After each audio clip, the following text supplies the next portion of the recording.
عرش علا سے اعلیٰ، عرش علا سے۔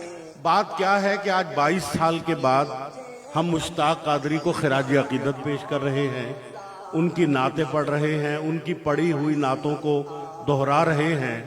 رات کے 1 بجے تک مسجد فیضان اولیاء میں اور شاہ صاحب کی موجودگی میں یہاں تشریف فرما ہے۔ وجہ کیا ہے؟ وجہ ہے مشتاق قادری کی نسبت رسول، اور جب نسبت رسول جڑ جائے حضور کی سیرت کے پہلو سے تو اللہ ان لوگوں کو قیامت تک دلوں میں زندہ رکھتا ہے۔ مشتاق قادری آج تک کس کو ہی نہیں بھول سکا کہ میں نے جب پہلی نعت سنی میں ان کا دیوانہ ہوا، کہ ان کی بڑی مشہور نعت تھی عرش اعلیٰ سے اعلیٰ میٹھے نبی کا روضہ۔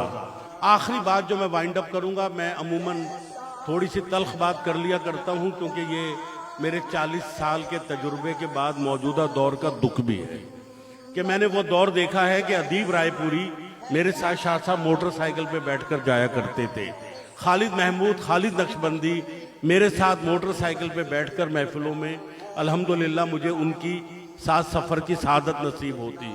تو میں نے ان بڑے بڑے شعراء کو، بڑے بڑے نعت خوانوں کے ساتھ وقت گزارا اور سفر کیا۔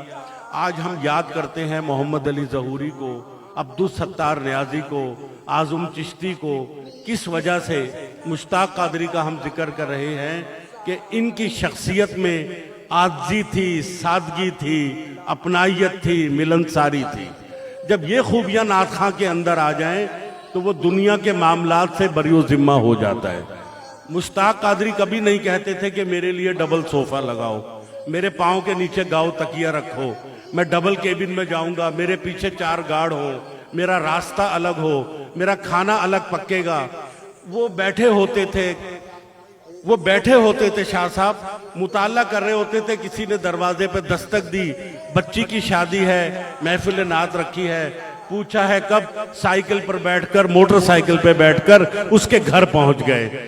یہ سادگی آج ان کو زندہ رکھے ہوئے ہے، اور جو دنیاوی عیش و عشرت میں پورے روب اور دبدبے کے ساتھ ایک سلطانوں کی طرح رنگین لباس پہن کر کہ جب تک میری مرضی کا ساؤنڈ پروڈکشن نہ ہو، جب تک میری مرضی کے کیمرے نہ ہو، میری مرضی کا پورا ایجنڈا نہ ہو، میں محفل میں نہیں آؤں گا، وہ نعت خواں اس وقت تک زندہ رہتے ہیں جب تک زندہ رہتے ہیں۔ میرے جملے پہ غور کیجئے گا، وہ نعت خواں اس وقت تک زندہ رہتے ہیں جب تک زندہ رہتے ہیں، اور جو دلوں میں زندہ رہتے ہیں وہ مشتاق قادری کی طرح 22 سال کے بعد بھی لبوں پہ رہتے ہیں۔ اللہ تبارک و تعالیٰ ان کے بہت درجات بلند کرے۔ میری ان سے بہت کم ملاقاتیں رہیں، لیکن میں ان کی آواز کا دلدادہ کل بھی تھا اور آج بھی ہوں، اور میں سمجھتا ہوں کہ جو وہ اپنے حصے کا حق ادا کر گئے، وہ کام تو مکمل کر کے نہیں گئے، تربیت کا ایک راستہ اور ایک باب چھوڑ کر چلے گئے کہ ہم سب اس پر چلے۔ ہمیں سیکھنا ہے تو مشتاق قادری سے سیکھیں، ہمیں سیکھنا ہے تو ادیب رائے پوری سے سیکھیں، ہمیں سیکھنا ہے محمد علی ظہوری سے سیکھیں۔ ان اکابرین کو آپ فالو کریں گے، اور نظر میں، تصور میں بس ایک شعر پڑھ کر نعت پڑھا کریں کہ چھوڑ دے ساری چیزوں کو۔ میں اس تجربے سے گزرا ہوں، کچھ نہیں رکھا، ایک شعر کو اپنی زندگی کا مصداق بنا لیں کہ تصورات میں محبوب ذوالجلال رہے، تصورات میں محبوب ذوالجلال رہے، کوئی رہے نہ رہے آمنہ کا لال رہے۔ میں حاجی مشتاق سے متاثر رہا۔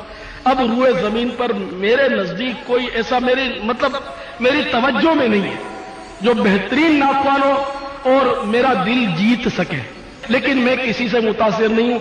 میں ایک سے متاثر تھا، وہ دنیا سے چلا گیا۔ میرے تجربے میں ایک آیا جس کو میں نے قریب سے دیکھا بالا، اور مجھے یہ بہت پسند آیا اور بہت ہی پسند آیا، تو میں نے اٹھا کر الحمدللہ اس کو مرکزی مجلس شورا کا نگران بنا دیا۔